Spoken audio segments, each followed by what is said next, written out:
चलिए नमस्कार दोस्तों, स्वागत है आप सभी का। और आप सभी के लिए महिला पर्यवेक्षक प्रैक्टिस सेट लेकर आया था। कल मैंने आपको पहला प्रैक्टिस सेट करवाया था, आज ये आपका दूसरा प्रैक्टिस सेट है। ठीक है, तो जो नया है चैनल को सब्सक्राइब कर दीजिएगा, बेल आइकॉन को प्रेस कर दीजिएगा। चैनल को सब्सक्राइब करने से आपको क्या है कि डेली की क्लास मिलती रहेगी।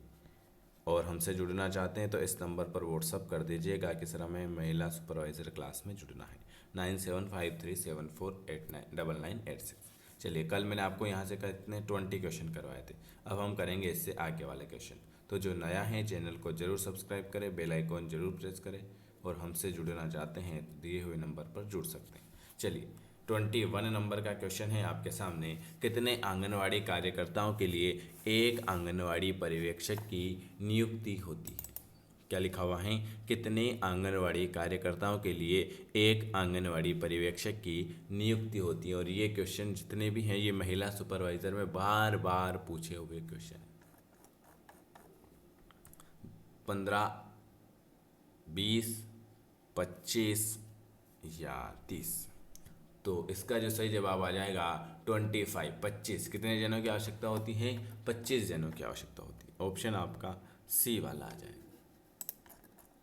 चलिए, अगला क्वेश्चन क्या लिखा हुआ है आपके सामने। अगला क्वेश्चन है मुख्यमंत्री कन्या विवाह योजना का लाभ एक परिवार की अधिकतम कितनी बालिकाओं को दिया जा सकता है? कौन सी मुख्यमंत्री कन्या विवाह योजना का लाभ एक परिवार के अधिकतम 2 बालिकाओं को दिया जा सकता है? कितनी? 2 बालिकाओं को।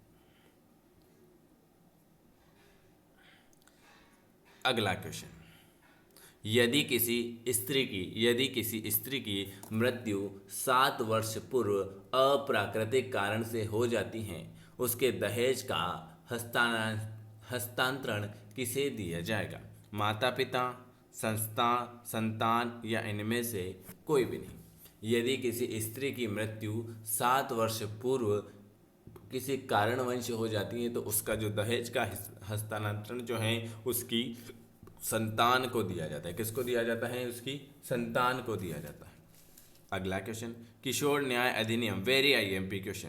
किशोर न्याय अधिनियम 2015 के अंतर्गत विधि का उल्लंघन करने वाले किशोरों से संबंधित मामलों का निपटारा कौन करता है?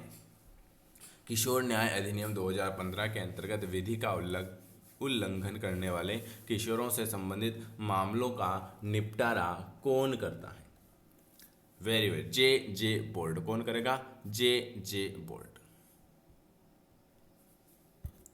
अगला क्वेश्चन क्या लिखा हुआ है? अगला क्वेश्चन है शारदा अधिनियम से संबंधित है। शारदा अधिनियम विधवा पुनर्विवाह, सती प्रथा, बाल विवाह या अंतरजातीय विवाह।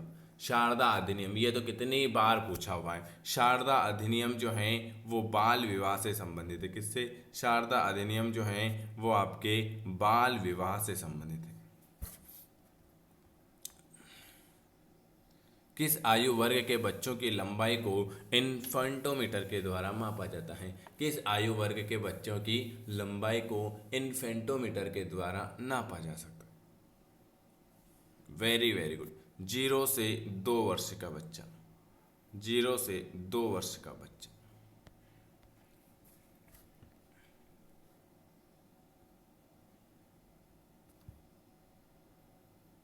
किस उम्र तक महिलाओं को आंगनवाड़ी केंद्रों की हितग्राही सेवा का लाभ मिलता है? किस उम्र तक महिलाओं को आंगनवाड़ी केंद्रों की हितग्राही सेवा का लाभ मिलेगा? 40, 42, 45 या 48? 45 वर्ष, 45 वर्ष।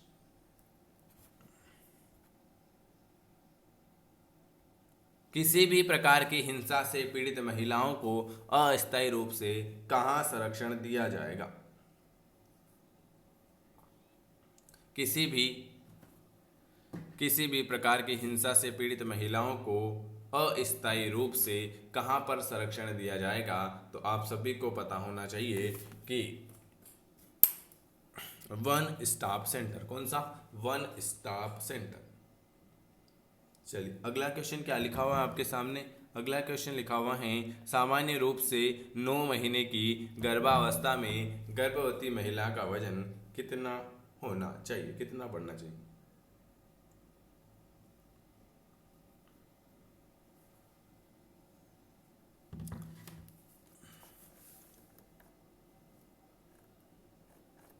सामान्य रूप से 9 महीने की गर्भवती महिलाओं का वजन 8 से 10 किलो बढ़ना चाहिए, 8 से 10 किलो।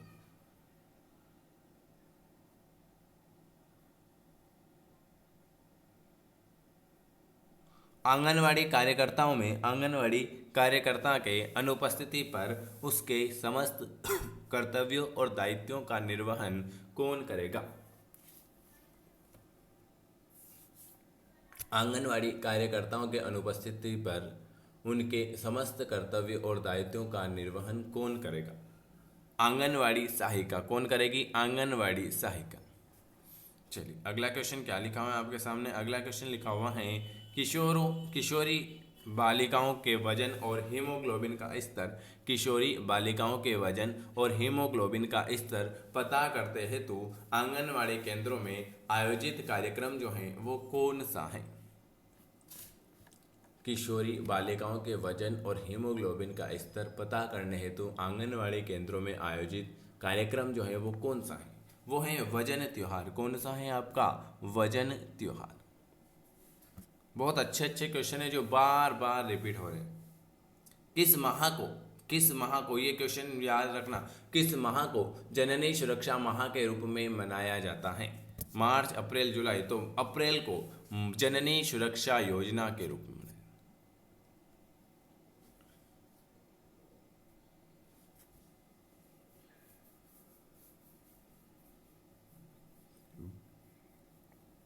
भारतवर्ष में पोषण अधिनियम की शुरुआत। भारतवर्ष में पोषण अधिनियम की शुरुआत प्रधानमंत्री के द्वारा 8 मार्च 2018 को झुंझुनू जिले से की गई थी। झुंझुनू जिला किस राज्य में आएगा?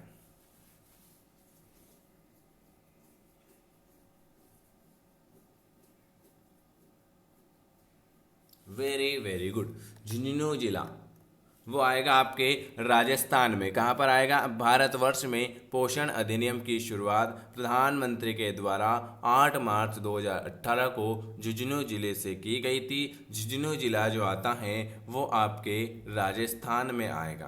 किस में आएगा? राजस्थान में आएगा। गर्भावस्था के दौरान किसी भी पोषक तत्व की आवश्यकता 2 गुनी हो जाएगी। गर्भावस्था के दौरान किसी भी पोषक तत्व की आवश्यकता, किसकी? लौह तत्व की आवश्यकता 2 गुनी हो जाएगी। लौह तत्व की आवश्यकता 2 गुनी हो जाएगी। और आज का आखिरी क्वेश्चन, बच्चों में मांसपेशियों को गंभीर रूप से अपक्षय होते देखा जाता है इस रोग में। किस रोग में? सूखा रोग में। कौन से रोग में? सूखा रोग में। ये आज मैंने आपको 35 क्वेश्चन करवाए हैं। अगर आपको वीडियो थोड़ा सा भी पसंद आता है तो आप देखो चैनल को सब्सक्राइब कर लीजिएगा, बेल आइकन को प्रेस कर लीजिएगा। हमसे जुड़ना चाहते हैं तो जुड़ जाइएगा। कल भी आपने अच्छे कमेंट किए, उसके लिए बहुत बहुत धन्यवाद। ठीक है, चलिए मिलते हैं हम अगले क्लास में। डेली आपकी ये क्लास रहेगी जिसमें हम 15 से 20 क्वेश्चन करेंगे। कोई दिक्कत आए तो आप पूछ लीजिएगा। वीडियो देखने के लिए धन्यवाद।